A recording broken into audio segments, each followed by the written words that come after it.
अब थोड़ा सा फास्ट फॉरवर्ड करते हैं to 5 years and you realise you are still not there. Forget 3 years, आप 5 years में भी ये गोल्स अचीव नहीं कर पाए। तो ऐसा क्यों हुआ? What happened? हेलो फ्रेंड्स, आज के टॉपिक और डिस्कशन के लिए एक सिनेरियो कंसिडर करते हैं। लेट्स एज्यूम आपने अपने फाइनेंशियल गोल्स डिफाइन कर लिए हैं एंड आप काफ़ी अच्छी प्रोग्रेस कर रहे हैं to achieve those goals. And the next good thing happens कि आपको जॉब में प्रमोशन मिलती है और इस प्रमोशन के साथ साथ आपको सैलरी इंक्रीज भी मिलता है। तो अब जो आपने सोचा था आप गोल्स 5 years में अचीव करेंगे, हो सकता है आप 3 years में अचीव कर लें। All good, right? अब थोड़ा सा फास्ट फॉरवर्ड करते हैं to 5 years and you realise you are still not there. Forget 3 years, आप 5 years में भी ये गोल्स अचीव नहीं कर पाए। तो ऐसा क्यों हुआ? What happened? Most probably this happened. Yes, lifestyle inflation का हमारी फाइनेंशियल इंडिपेंडेंस की जर्नी पर मैसिव इम्पैक्ट हो सकता है एंड द प्रॉब्लम इज कि हमें ये रियलाइज नहीं होता। तो यही हमारा टॉपिक है इस वीडियो का और हम कवर करेंगे कि लाइफस्टाइल इन्फ्लेशन क्या होती है और ये कैसे और क्यों होती है। हम कुछ वार्निंग साइंस देखेंगे that you should be on the lookout for and finally and most importantly हम डिस्कस करेंगे कि लाइफस्टाइल इन्फ्लेशन को मैनेज कैसे किया जाए। सो लाइफस्टाइल इन्फ्लेशन क्या होती है? In simple terms, lifestyle inflation होती है जब आपकी स्पेंडिंग बढ़ती है जैसे जैसे आपकी इनकम बढ़ती है। एंड ये कुछ इवेंट से ट्रिगर होती है, जैसे कि आपने अपना करियर शुरू किया है या आपको जॉब में प्रमोशन मिली है या फिर आपको अपने इन्वेस्टमेंट से हायर रिटर्न्स मिले हैं। In general the common event is कि आपके पास अब ज़्यादा पैसा है and this is not a bad thing. For most of us money is a purpose और अ मोटिवेशन और हम भी इस चीज़ को प्रमोट करना चाहते हैं, इस चीज़ के फेवर में है कि अगर आपने किसी चीज़ के लिए मेहनत की है, उसको अचीव किया है, तो you should definitely reward your self एक लाइफस्टाइल अपग्रेड के फॉर्म में, but not at the cost of missing your saving style. और यहीं पे लाइफस्टाइल इन्फ्लेशन जो है वो from good it can become bad. अब ऐसा क्यों होता है कि हमारे पास ज़्यादा इनकम है या ज़्यादा पैसा है लेकिन हमारी सेविंग्स कम है? तो इसमें काफ़ी सारे फैक्टर्स हैं, बट 3 इम्पॉर्टेंट फैक्टर्स हम यहाँ डिस्कस करेंगे। फर्स्ट, हम अपनी लग्जरीज को धीरे धीरे अपनी ज़रूरतें बना लेते हैं और उसमें हम उसको एक नॉर्मल पार्ट ऑफ लाइफ बना लेते हैं। फॉर एग्जांपल, अगर आप पहले यूनिवर्सिटी कैफेटेरिया में या ऑफिस के कैफेटेरिया में चाय या कॉफ़ी पीते थे, नाउ गोइंग टू स्टारबक्स या फिर एक मॉल में कॉफ़ी आउटलेट पे जाना इट्स अ नॉर्मल थिंग और वो पार्ट ऑफ लाइफ बन जाता है। सेकेंडली, हमारे पास एक विश लिस्ट होती है कि अगर हमारे को जॉब में प्रमोशन मिलेगी या हमारे पास इतना पैसा होगा तो हम ये चीज़ें करेंगे या खरीदेंगे। नाउ द प्रॉब्लम इज कि हम इन सब चीज़ों को एक साथ करने की कोशिश करते हैं and then we go out of control on our expenses. और तीसरी क्या चीज़ होती है कि हम जब अपना लाइफस्टाइल अपग्रेड करते हैं तो हम कुछ एक्सपेंसेस को तो अपने बजट में एस्टिमेट करते हैं। फॉर एग्जांपल, अगर आप अपार्टमेंट मूव कर रहे हैं, मूविंग टू अनदर एरिया, तो आपने अपार्टमेंट को तो बजट में ले लिया लेकिन आपने उस एरिया के जो एक्सपेंसेस हैं, लाइफस्टाइल एक्सपेंसेस हैं, उसको शायद बजट में नहीं लिया and that is where your savings can take a hit. And generally हमारी जब भी सेविंग्स कम होती हैं, हम काफ़ी सारे और फैक्टर्स को कंसिडर करते हैं या ब्लेम करते हैं, जैसे कि इन्फ्लेशन, महंगाई, taxes, government policies, economic condition, सब कुछ, but we ignore our spending habits.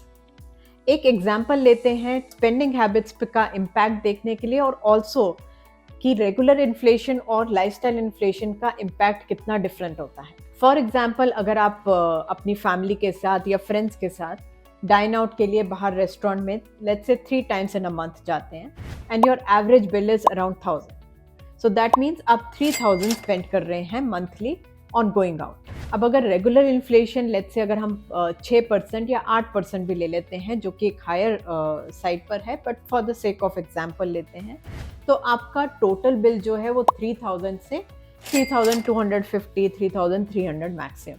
अब लाइफस्टाइल इन्फ्लेशन में क्या है कि लेट्स से आपको जॉब में प्रमोशन है या फिर आपने अपना करियर शुरू किया है, तो अब आप उस रेस्टोरेंट में नहीं जाके आप दूसरे रेस्टोरेंट में जा रहे हैं जहाँ पर एवरेज बिल प्रॉब्ली इज 1500 और आप सिर्फ 3 बार नहीं जा रहे हैं, मे बी आप 4 टाइम्स जा रहे हैं, 5 टाइम्स जा रहे हैं या 6 टाइम्स जा रहे हैं। तो अगर हम इसके इम्पैक्ट को कैलकुलेट करें तो यू कैन सी कि यहाँ पे कुछ 6% या 8% या 10% इम्पैक्ट नहीं है। द इम्पैक्ट इज 2 टाइम्स और कुड बी इवन 3 टाइम्स। वहीं पे लाइफस्टाइल इन्फ्लेशन का इम्पैक्ट जो है वो काफ़ी मैसिव है as compare to regular inflation. And in fact जैसे जैसे हमारी इनकम बढ़ती रहती है, हमारा करियर में हम आगे बढ़ते हैं, ग्रोथ होती है, रेगुलर इन्फ्लेशन का इम्पैक्ट जो है वो ज़्यादा नहीं होता है। सो अभी तक हमने डिस्कस किया कि लाइफस्टाइल इन्फ्लेशन क्या होती है, ये क्यों और कैसे होती है और इसका क्या इम्पैक्ट होता है। अब हम डिस्कस करते हैं कि इसको मैनेज कैसे करना चाहिए। एंड यहाँ पे नोट करें कि हम यहाँ पे क्या वर्ड यूज़ कर रहे हैं, मैनेज।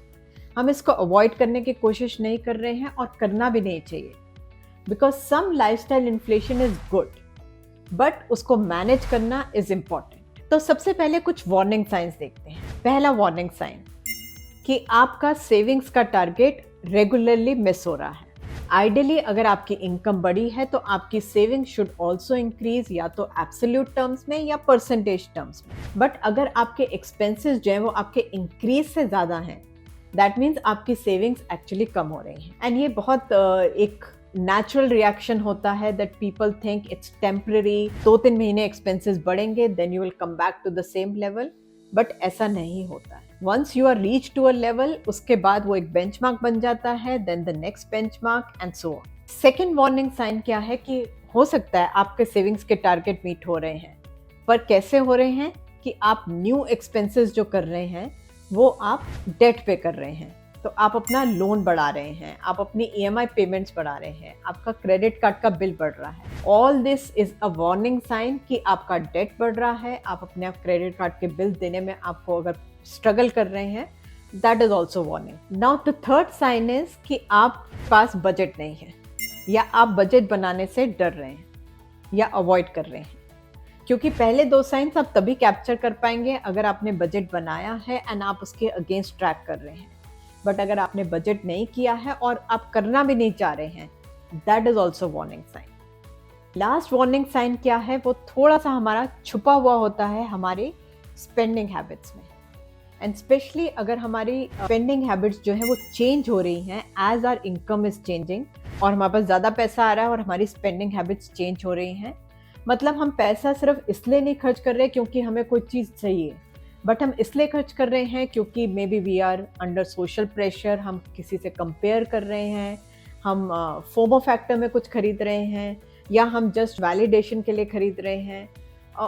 ऑल दिस मीन्स कि हमारी spending habits is also a sign कि हमारा एक्सपेंसेस हमारे कंट्रोल में नहीं है। तो ये तो थे कुछ वार्निंग साइंस। अब डिस्कस करते हैं कि लाइफस्टाइल इन्फ्लेशन को मैनेज कैसे किया जाए। स्टार्ट करते हैं सबसे मुश्किल एक्शन से, विच इज़ कि आपको अपनी स्पेंडिंग हैबिट्स को चेंज करना है। और इसको सिंपल बनाने के लिए इसको 2 सिनेरियो में डिवाइड करते हैं। एक सिनेरियो है कि आपकी लाइफ में कुछ ऐसा इवेंट हुआ है जिससे आपके पास ज़्यादा इनकम है या ज़्यादा पैसा है। इन दिस केस हमारी रिकमेंडेशन होगी कि जो हमने 3 फैक्टर्स पहले डिस्कस किए हैं which can lead to lifestyle inflation, आप उसको मैनेज कर पाएँ। और वो फैक्टर्स क्या थे कि don't let your luxuries become your necessities, या फिर अगर आपके पास एक विश लिस्ट है तो आप उसको थोड़ा स्टैगर करें rather than buying everything at once. और तीसरा है कि अगर आप अपना लाइफस्टाइल अपग्रेड कर रहे हैं तो उसमें कुछ और जो हिडन एक्सपेंसेस हैं उसको भी अपने बजट में कंसिडर करें। And second scenario is actually it's more alarming, because अगर आपके रेगुलरली आप सेविंग्स टारगेट मिस कर रहे हैं even without change in income, तो आपको हमारी रिकमेंडेशन अगेन इज कि whenever you are going for any major expense, तो आप ये 3-4 क्वेश्चंस जो हैं वो ऑनेस्टली आंसर करें।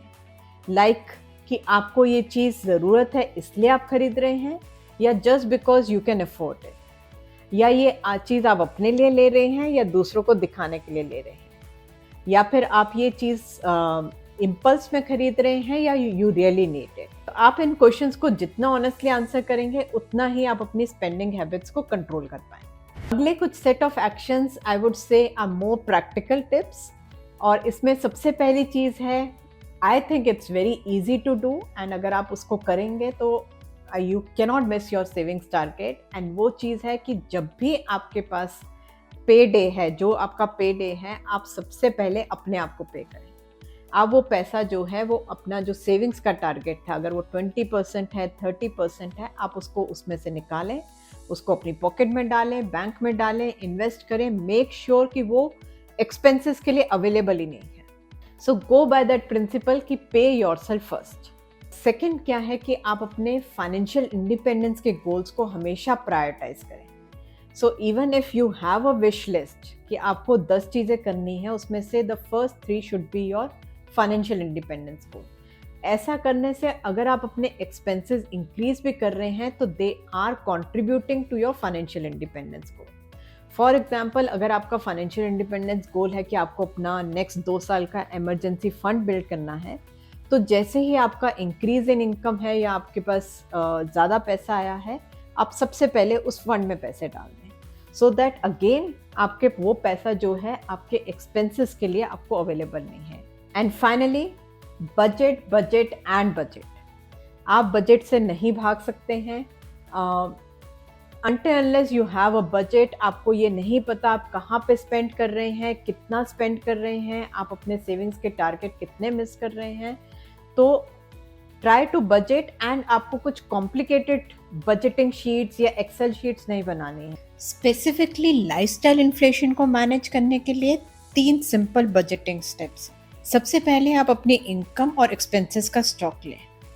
फॉर इनकम, मेक श्योर कि आप नेट इनकम कंसिडर कर रहे हैं। एंड एक्सपेंसेस के लिए आप अपने लास्ट 3 या 6 महीने के credit card bill, bank statements check कर सकते हैं एंड फिर पर मंथ एवरेज कैलकुलेट कर लिए।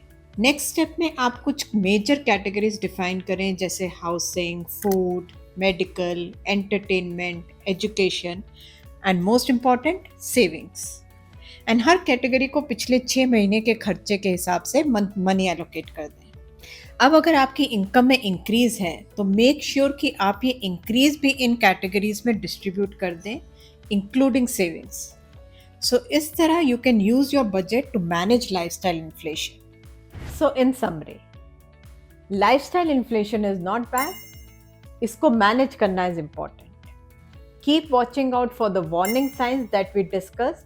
और ये जो हमने कुछ एक्शंस और टिप्स डिस्कस किए, इसको अगर आप इम्प्लीमेंट करेंगे तो you will be able to control lifestyle inflation. So I hope this video was useful और इसमें आपको लाइफस्टाइल इन्फ्लेशन का कॉन्सेप्ट को समझने में और उसके इम्पैक्ट को समझने में हेल्प हुई है। And if that is the case, please like and subscribe. Thank you, bye.